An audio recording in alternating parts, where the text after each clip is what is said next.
Yeah, it is 6:55 a.m. this morning, and I've been up since around 4 a.m. because I woke up and checked Craftsquarre.com, which I would normally do every morning, and the timeline felt very slow.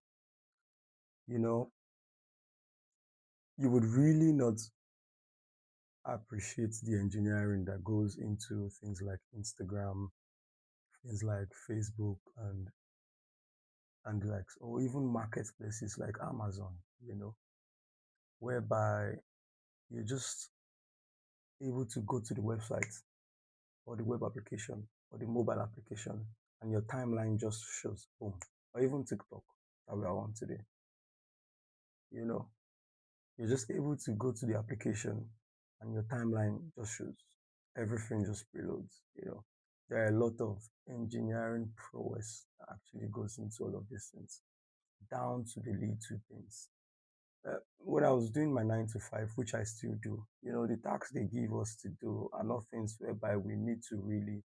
Yes, don't get me wrong. You need to do things like, your asynchronous programming just so to make sure you're not blocking anything. But you're not so concerned about connection pool and all of this stuff, managing connection pool or trying to fine tune your Postgres query to the last optimization drop, But these are some of the things that I'm beginning to face with obviously trying to build a business here.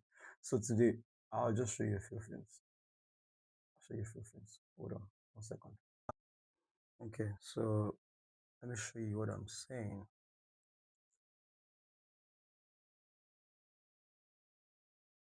Watch. You see. So you see the amount of seconds it took. So for me, that is slow. Okay. For maybe another person, they might say it's not slow. But for me, that's slow. But the problem here is this speed is only because that little delay you saw is only because that was the first load. Okay, that was the first load. Now, if I try to refresh this, and you see how fast it is. See how fast it is. Okay, because obviously some catching and all of those good stuff, preloading has been done. Now, obviously, there are approach that we could use to solve the problem of that first preload. So, like I said, at the very first beginning, what we did was raw SQL, obviously. We started with entity framework, okay, entity framework.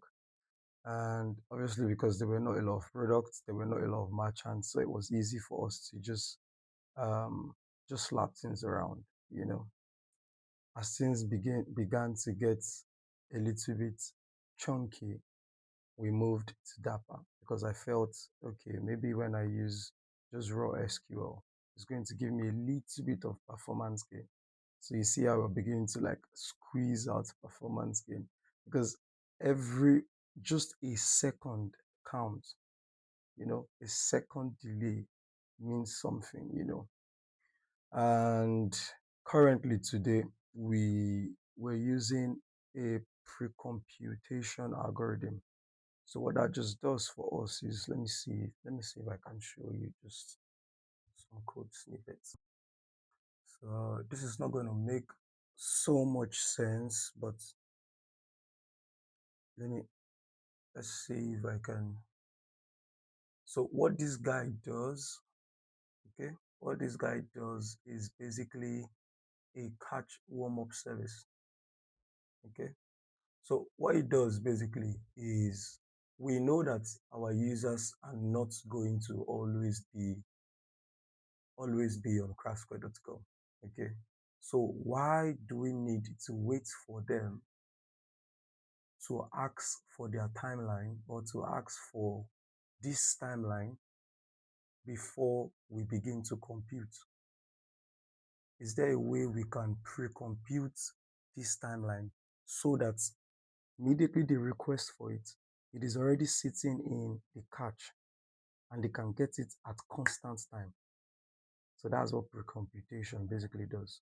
That's a little bit expensive, but it is the trade-off is better, right? Because the server is just there sitting doing nothing, so it can as well be working.